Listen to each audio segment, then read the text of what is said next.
దైవ సంపద, రాక్షస సంపద. మనకి భగవద్గీతలో దైవాసుర సంపద విభాగం ఉంది. అందులో రాక్షస సంపద ఉన్న వాళ్ళు అంటే వాళ్ళు కూడా మనుషులే. కొమ్ములే లేక మనకి తప్పుగా అర్థమైంది సినిమాల్లో, సీరియల్స్లో. రాక్షసుడు అంటే కొమ్ములు ఉండవు, కేవలం మాంసం మాత్రమే భక్షిస్తాడు, ఆ జంతువులు మనుషులు చెప్పి అదేం కాదు. కానీ ఆ విషయాలు ఏం చెప్పలేదు. కానీ రాక్షస సంపద అంటే చూద్దాం. ఏ మనుషులకైతే ఇటువంటి ఆలోచనలు ఉంటాయో వాటిని రాక్షస సంపద అన్నారు. ఏ మనుషులకైతే ఫలానా లక్షణాలు ఉంటాయో వాటిని దైవ సంపద అని చెప్పారు.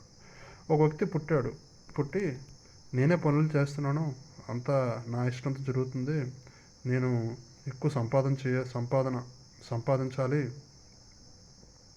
నేను పేరు పొందాలి ఈ సమాజంలో, నేను ఆ పేరు కోసం నేను ఏ పనులనే చేస్తాను. కొన్ని మంచి పనులు కావచ్చు, చెడ్డ పనులు కావచ్చు.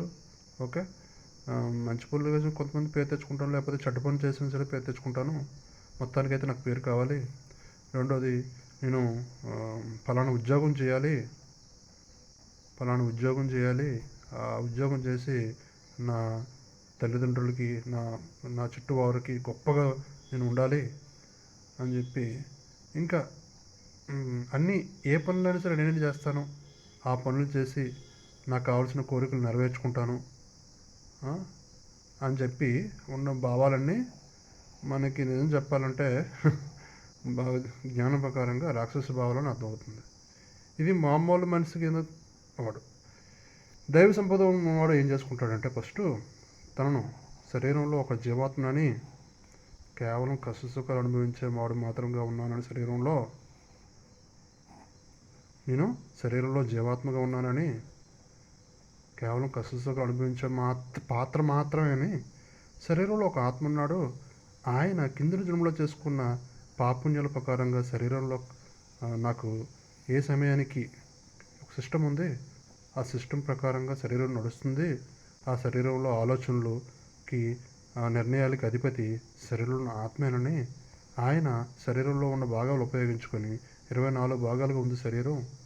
అందులో 10 స్థూల భాగాలు, 14 సూక్ష్మ భాగాలుగా ఉందని, అందులో ముఖ్యమైనవి మనస్సు, బుద్ధి, చిత్తము, అహము ఉంటాయని, వీటి గురించి తెలిస్తే కానీ సిస్టమ్ ఎలా నడుస్తుందో, శరీరంలో యంత్రాంగం ఏ పద్ధతి ప్రకారం నడుస్తుందో పూర్తిగా అర్థం కాదని, శరీరంలో దేవుని పూజ చేయాలంటే మనకి బ్రహ్మయోగం ఒకటి ఉందని, రెండోది కర్మయోగం ఒకటి ఉందని, మూడోది భక్తి యోగం ఒకటి ఉందని, ఈ 3 మార్గాల ద్వారా మన దేవుడు మనకు తెలియకుండానే ప్రతి పనిలో ఒక కర్మనిస్తున్నాడు. అది కర్మచక్రంలో వెళ్ళి కూర్చొని వచ్చే జన్మకి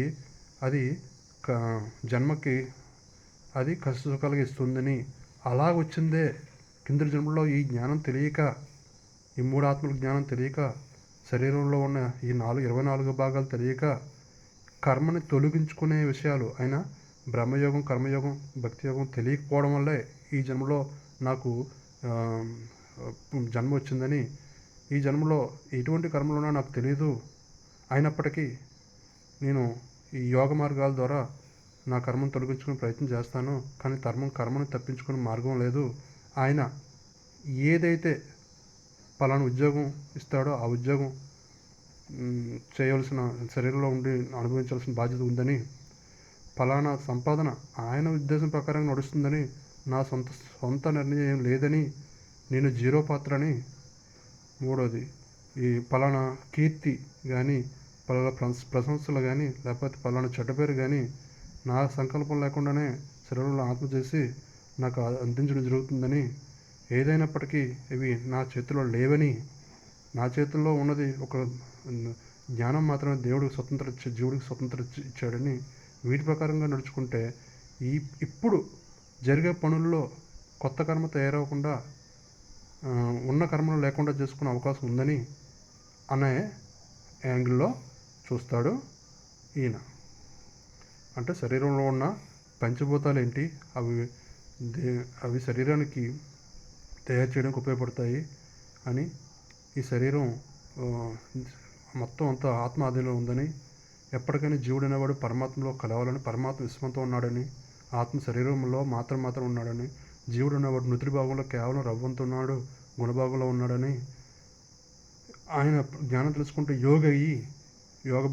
యోగ మార్గం ద్వారా ఈ పరమాత్మలో కలుసుకోవడానికి ఈ జన్మలో కానీ కొన్ని తక్కువ జన్మల్లో కానీ ఇతనిలో చేరుకోవచ్చు అని చెప్పి ఇటువంటి వారు ఉంటారు. వీరిని దైవీ సంపద అంటారు. దైవీ సంపద జ్ఞాన మార్గం ఇది కేవలం పుట్టినప్పటి నుంచి చనిపోయేంత వరకు అజ్ఞాన చూపు అని మనకి భగవద్గీత గ్రంథాల్లో ఈ విధంగా చెప్పబడింది.